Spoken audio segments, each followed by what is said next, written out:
Hey out there Akronites, welcome once again to Around Akron with Blue Green. Now this episode is all about the Valley, and to me, the Valley is a magical place. It's where it all began, even way back in the day. We're gonna visit the Mustill Store. Now the Mustill Store is the gateway to Akron and the gateway to the Valley to go up north to Cleveland. It's where it all began. It's where commerce began, and when commerce begins, culture began, and that's where Akron begins, right here in the Valley at the Mustill. We're gonna go up to the overlook of the Valley, and we're gonna learn about Frank Hyde Waters. That's right, from Waters Park. You may know about the park, but do you know the history behind that park? We're going to take a trip up north and we're going to visit the Cuyahoga Valley National Park and learn all about this amazing gem that's a national park right in our backyard up the road here in the Valley. Now to kick this show off, we're going to learn all about the history of the Valley, from the very first people that inhabited this place, to the canal builders, to the railroad builders, and everything that makes this a magical place. Let's go see what this valley is all about. Well, we're not the first ones to live here, and we know that. There may have been people living here for at least 12,000 years. You had people that we call the Paleo peoples. There were people that we called the Archaic peoples. Initially, when the First Nations came into this area, they were following the big game during the glacial times. You know, here comes the woolly mammoth. Oh, here comes the American Indians following behind. This was dinner. So at first you get those kinds of people, but as the glaciers retreated and the megafauna starts dying off, then we get other peoples in here. Unfortunately, we don't know what they call themselves because there's not anyone that we can talk to from that. We haven't figured out that time machine yet. There's not anyone from that time period that we can talk to. After those folks came, there's changes in technology and the culture shifts, and we start getting into what we call the woodland Indians. You start to see people not agriculture like we would think of, but more of horticulture. They're encouraging certain kinds of plants. People are settling down. They're hunting, yes, but they're also cultivating certain kinds of things that we'd probably think of as weeds today. And society starts to get more complex. You start to see them shaping the land. This is the era of mound builders. We do know that we have woodland populations that were here. We do find archaeological sites from that time period here.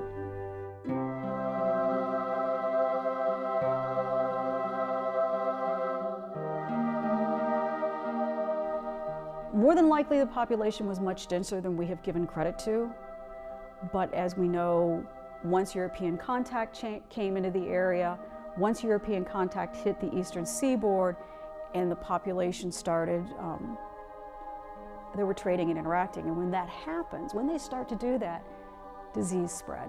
And when the disease spread, that had a debilitating effect on society here. Some people will say 75% mortality rate, some people will say a 33% mortality rate, but either way, imagine. So there were larger cultures here, but by the time that Europeans got here into this area, what had been here had changed. And at the time of contact, we had some Lenape, or as we would call them, Delaware. We had a few small other groups that were in the area, Udawa or Ottawa, Iroquoian groups. There were small bands, small village sites. Here in Boston, not too far from where we are at this moment, there was a village site. Unfortunately, a lot of it's been significantly altered now.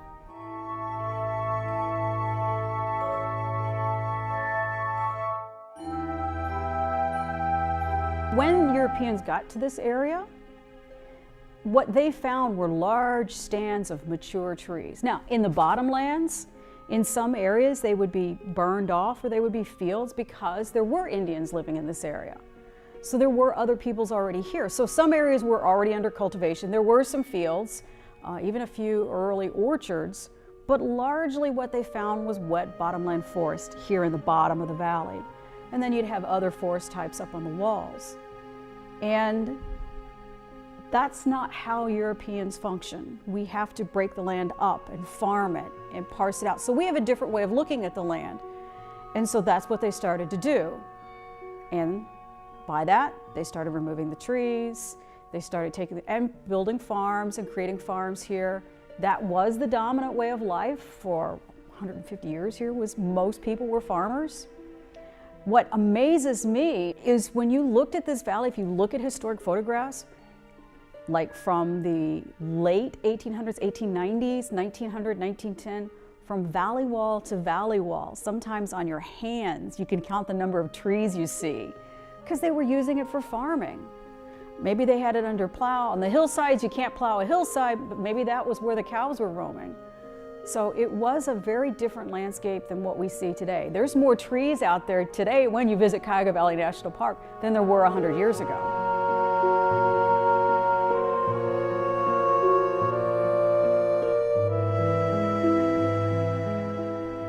There's lots of very unusual things about this valley.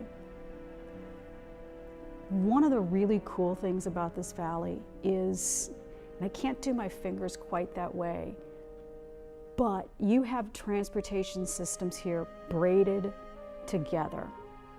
You've got the oldest transportation system of the Cuyahoga River, which is a story unto itself, and I'll come back to that in just a second. But then on top of that, you have the Ohio and Erie Canal, which was tied to the river. And then after the Ohio and Erie Canal, the next thing that came was the Cuyahoga Valley Line, which its descendant today is the Cuyahoga Valley Scenic Railroad. And then on top of that, you have the scenic byway. So you've got all these things that are twisting together as they go through the park. And they have to twist because you got the Cuyahoga River, which I'm sure that every school kid knows that Cuyahoga in Iroquoian means crooked or jawbone because of that river. And I heard a geologist refer to the Cuyahoga River, and I love this. He called it a deranged river because it starts up in Cuyahoga and it comes down and hits its head on Akron, can't get around, and then, okay, turns north and follows an even older riverbed and right up here through here. But as it comes, it keeps going back and forth, and sometimes it cuts itself off, and then sometimes it keeps going or burrows over here for a while. If you've ever looked at other rivers, they come into the main river at a Y. Not ours. It comes in like fish spines, straight in, because it doesn't have any room to work. So it's deranged, and I love that nomenclature. So that's unique, but the fact that you have all these transportation systems weaving together constantly. Next up is the Mustill Store. This place has been here since the 1800s, and some would say it all began right here at the gateway to the valley. Let's go talk to the Mustill Store and see what this place is all about. Akron became Akron because of the canal. It's really the soul of Akron, or part of the soul of Akron. Without the canal, Akron wouldn't be here. Akron's industrial revolution started on the canal, just really right here in the Cascade Valley.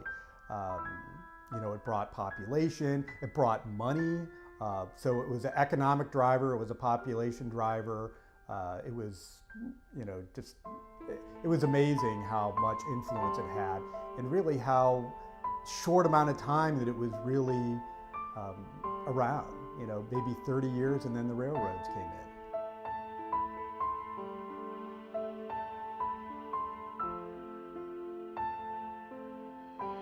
When we talk history, we always have to use context. So 24-hour trip from Cleveland to Akron, that was the canal trip. So we think of that today, what we do it in 45 minutes now, Akron to Cleveland, and then it took 24 hours, which is to us a long time, but to then it was, you know, in the 1800s, it was revolutionary to be able to move that many people and that much freight from Cleveland to Akron in 24 hours. The tough part of the canal came when you had to go through a lock. So a lock was basically a step to higher ground. So the interesting part about coming into Akron in the Cascade Valley is we're at Lock 15 at the Mustill Store. Everybody from Akron knows where, you know, Lock 2 and Lock 3 is, the ballpark in downtown.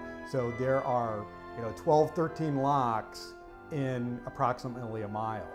Well, it took 20 minutes to a half hour to go through each lock. So, you know, you do the math and you're talking, you know, 5-hour trip from the Mustill store to downtown Akron on a canal. Well, you know, what do you have? You have a captive audience. So what happens when people are coming into your area and they get off the canal boat and they want to do stuff? So you have hotels, you have gambling halls, you have restaurants, you have stores like this. You have a captive audience. So that was an economic impact in itself. The canal into Akron was dotted with industries. We talk about Schumacher and his oatmeal factories, his grist mills, but there were foundries, there were distilleries, the Etna mill was here, there were woolen mills. All those things were made and transported out to the East Coast. So they made them in Akron, they took them to Cleveland, across Lake Erie, out the Erie Canal, down the Hudson to New York City.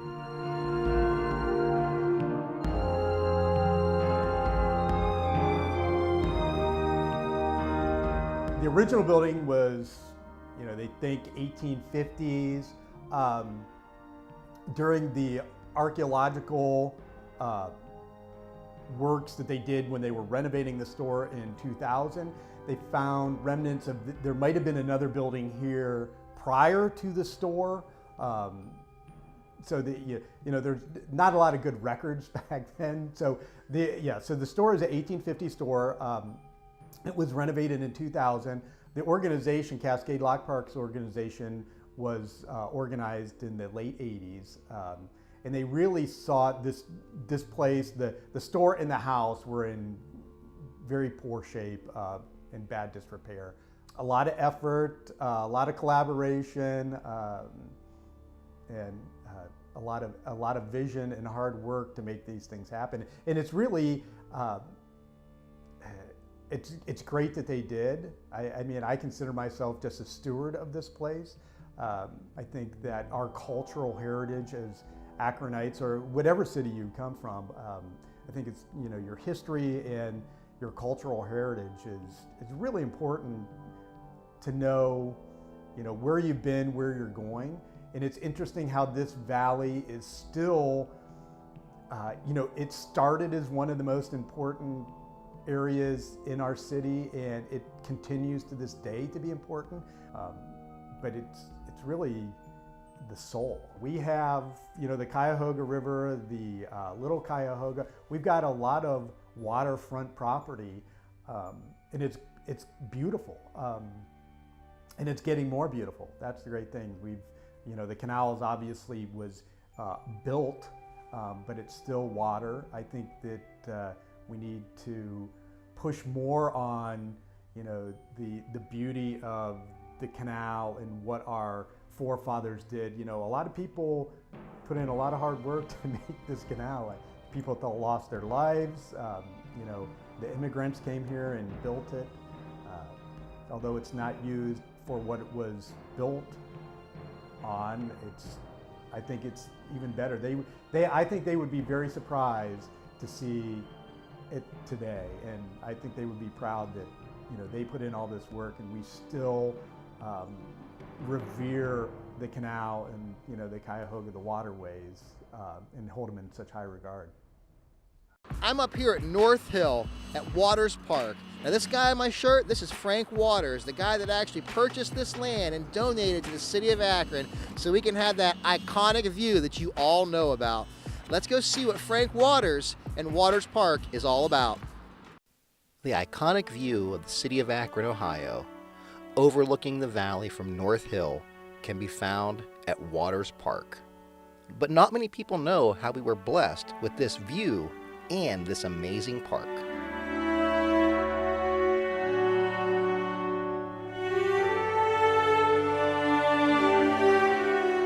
Frank Hyde Waters was born in 1856 in Farmington, Ohio. He had 3 degrees and attended Yale, 2 in law, and a doctorate in philosophy. And at the age of 31 in 1887, Frank Waters came to the city of Akron, Ohio. In 1888, he was practicing law. In the law firm Waters, Andrus, Wise, Rotzel, and Maxon. And at the time, he was one of the most respected attorneys in the city of Akron. Pretty much everybody knew of Frank Waters. He was well-liked, well-known, he was very wealthy, and he was also very generous. He purchased some land in what is now Waters Park and built a large house overlooking the valley and the young city of Akron.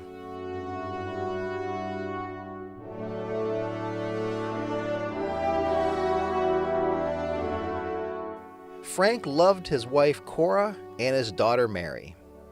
He also loved to practice law, and he had a passion for gardening. And many of the trees found at the park today were actually hand-planted by Frank himself. When he built his house, North Akron did not have sewage or running water. In order to bring sewage and running water from South Akron, he actually agreed to pay for all the sewage and water in North Hill out of his own pocket.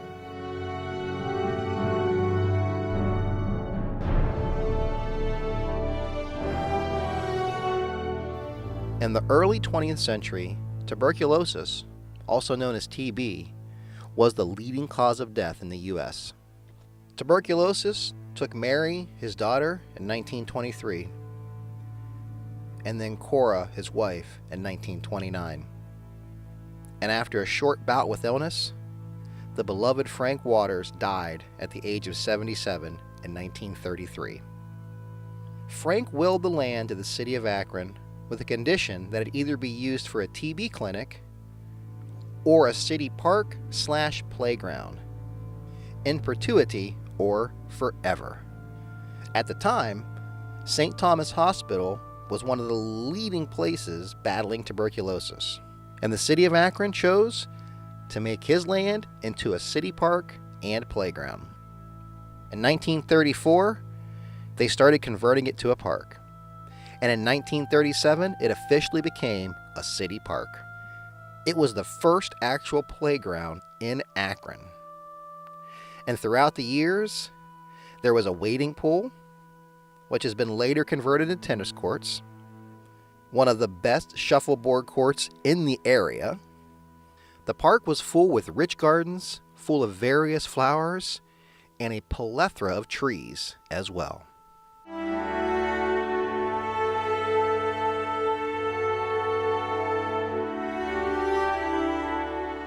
And in 1937, the WPA, or the Works Progress Administration, built 3 stone attractions in Akron: the Glendale Steps, the Chestnut Ridge Amphitheater, and the Waters Park Amphitheater. The amphitheater at Waters Park was the Lock 3 of the 30s, 40s, and 50s. And the house was a popular spot for Akronites to have their weddings, due to the beautiful gardens and the beautiful mansion.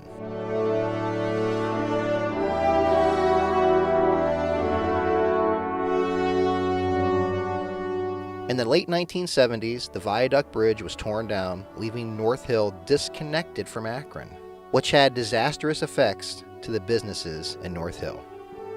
The house fell into disrepair, and in 1981, it was razed. Today, the parking lot by the shuffleboard court is the original footprint of the actual Waters Mansion. And in 2012, the Waters Park Renewal Society, founded by David DiDomenico, they have been working to refurbish and restore the park and bring things back up to the way they used to be. And Olive Street, that runs adjacent to the park, has been renamed Frank Waters Way in his honor. Yet another amazing Akronite who gifted Waters Park to the city of Akron. Now, to wrap this show up, we're going to go to the heart of the valley, the Cuyahoga Valley National Park. Now, let's go see what this place is all about. We have 33,000 acres and over 125 miles of hiking trail. What kind of hiking trail do you want? You want easy peasy, flat? We got the towpath trail. You want a little more challenge, maybe a little longer? We've got trails that are just a mile, mile and a half in length. length with just a little bit of change. You want something challenging? We can map you out a 13-mile round trip up and down some serious hills. And depending on the weather, it might be up and down through some mud. We are in a valley, so we do have to deal with that.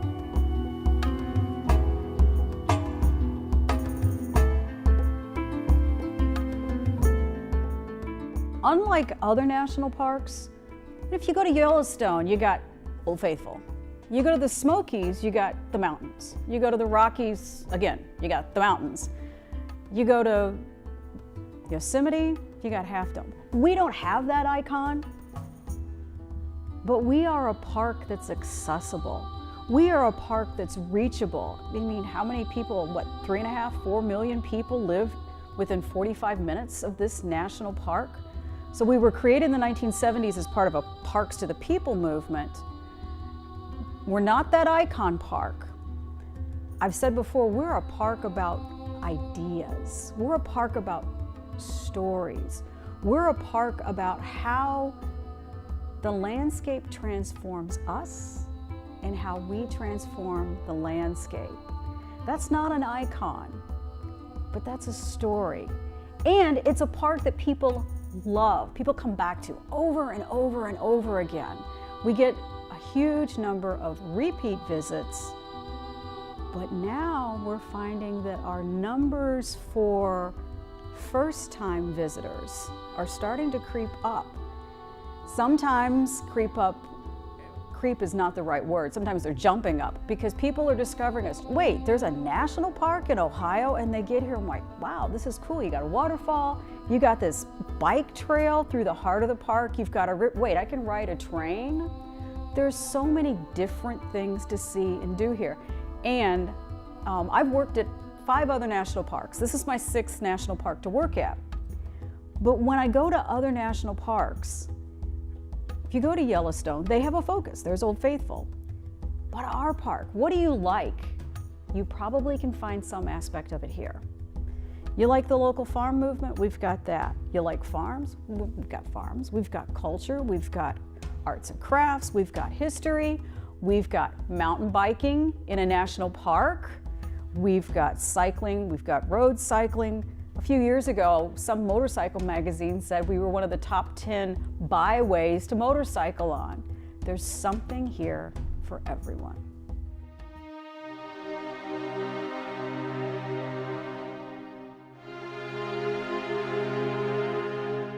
So every time you come, it's a different experience.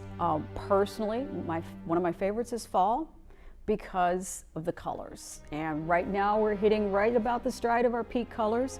And we have some of the same trees they have in other iconic areas that have fall color. We've got the same trees, so therefore we have almost the same color.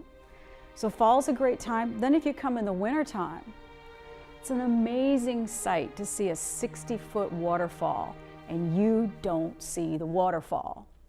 You can hear it behind the ice, but you don't see it. Oh yeah, and then we have 2 downhill ski areas in the national park, and you can go sledding. We got Kendall Hills. For those of you that are worried about being cold, at the Kendall Sledding Hills, we have a warming area, so if you get too cold, you can go warm up. So we have opportunities for that, and then the thaw comes, and then we get spring. And I love going out in the spring and what's blooming now? What's blooming now? What's this week? Because there's a reason spring flowers are called spring ephemerals. They're here for so little. So if it's here this week, it may not be next week. So it's fun to go out and look for those. And then it finally gets warm enough to shed the multiple layers and you're in summer. And people are out and we're in full service with Bike Aboard. We've got all kinds of hikes going on. There's all kinds of opportunities and ways to explore the park in the height of summer.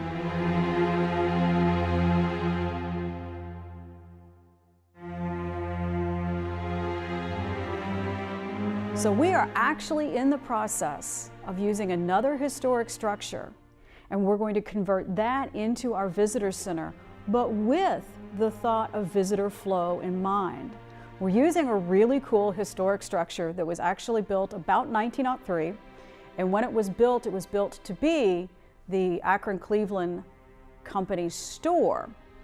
So we're taking that historic structure and we're going to make it into a visitor center. And we're working with some great people, great companies, Hilferty, and we're working with them in Peninsula Architects and a host of other folks. Leading the charge for this visitor center is our Conservancy, which is our friends group, the Conservancy for Cuyahoga Valley National Park. And we're working with them to create all new exhibits for this visitor center.